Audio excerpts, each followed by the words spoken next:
Assalamualaikum warahmatullahi wabarakatuh. Perkenalkan, nama saya Muhammad Islami Hakul Firshi dengan NPI 1421800-103 dari kelas Metodologi Penelitian kelas A. Saya akan menjelaskan tentang hasil proposal penelitian saya, yaitu mengenai proses pembubutan dengan diameter baja ST41, diameternya berbeda-beda dan dengan kecepatan putar yang berbeda-beda juga. Langsung saja dengan latar belakangnya. Poin 1, proses pembubutan adalah salah satu proses permesinan untuk memproduksi komponen-komponen mesin. Jadi kita bisa memproduksi komponen-komponen mesin seperti baut dan lain-lainnya. Poin kedua, mesin bubut atau turning mesin adalah salah satu jenis mesin perkakas yang dalam prinsip kerjanya benda kerja dicekam dan benda kerja bergerak memutar sedangkan mata potong atau pahat tetap. Poin ketiga, pada proses pembubutan, kehalusan dari hasil pekerjaan merupakan hal yang sangat penting. Lanjut pada rumusan masalah dan tujuan. Pada rumusan masalah, berdasarkan latar belakang yang sudah saya bacakan tadi, maka penelitian merumuskan masalah tentang pengaruh kecepatan potong terhadap hasil pembubutan bertingkat pada baja ST41 mesin bubut konvensional atau mesin bubut yang banyak yang di pabrik-pabrik itu. Kemudian tujuannya untuk mengetahui hasil terbaik dari perbedaan kecepatan potong pada permukaan baja ST41 menggunakan mesin bubut konvensional dengan variasi putaran mesin dan diameter yang berbeda. Hasil yang terbaik itu bagaimana? Yaitu produk akhirnya itu permukaannya halus atau tidak. Kalau halus berarti proses pengerjaannya itu bagus. Kalau tidak halus atau kasar berarti ada yang salah dengan permesinannya tersebut. Kemudian mekanisme pengambilan datanya.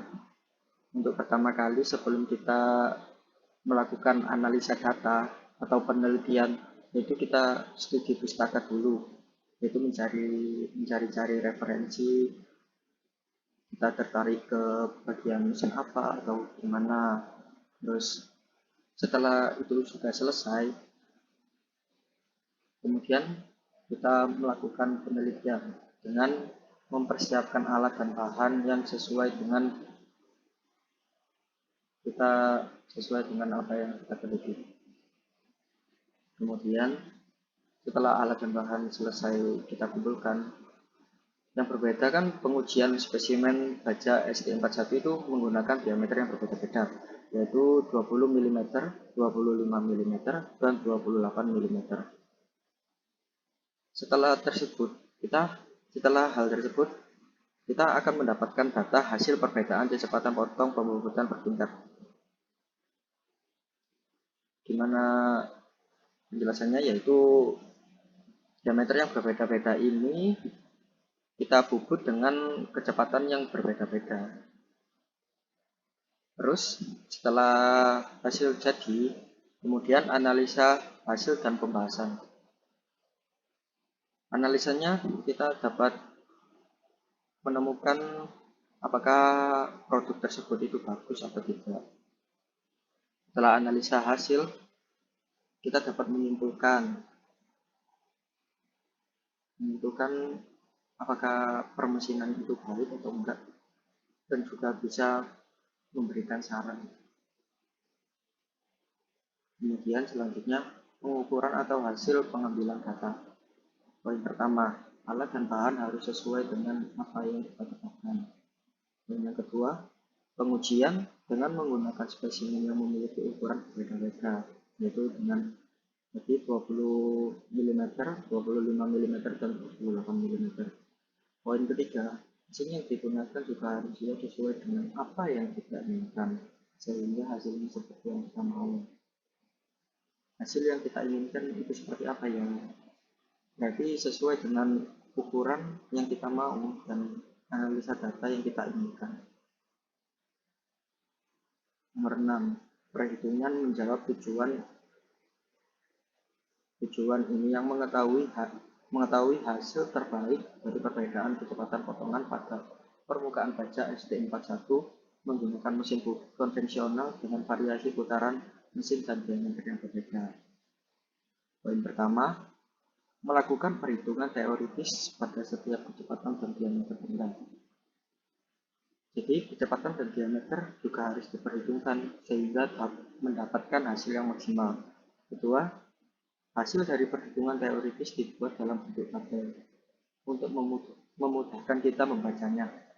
Yang ketiga, pada proses penelitian atau pengujian penyayatan dengan kita menggunakan kecepatan yang berbeda-beda, yaitu dengan 400 radian per meter, 550 radian per meter, dan 840 radian per meter, dengan diameter juga berbeda-beda. Ada yang 20 mm, 25 mm, dan 28 mm terhadap material baja ST41 dan melakukan analisa kekerasan hasil pemakaman. Setelah 3 poin itu sudah selesai, maka hasil akhirnya itu dapat kita lihat apakah itu baik atau enggak dari pengujian dengan menggunakan kecepatan dan diameter yang berbeda-beda tersebut sesuai dengan analisa yang kita mau. Sekian penjelasan saya tentang UAS metodologi penelitian kelas A. Jika ada kekurangan atau kesalahan, saya memohon maaf yang sebesar-besarnya. Dan untuk Bapak Mas Diki, terima kasih banyak sudah membimbing saya untuk mengetahui bagaimana cara mengerjakan metodologi penelitian yang baik dan benar. Terima kasih. Assalamualaikum warahmatullahi wabarakatuh.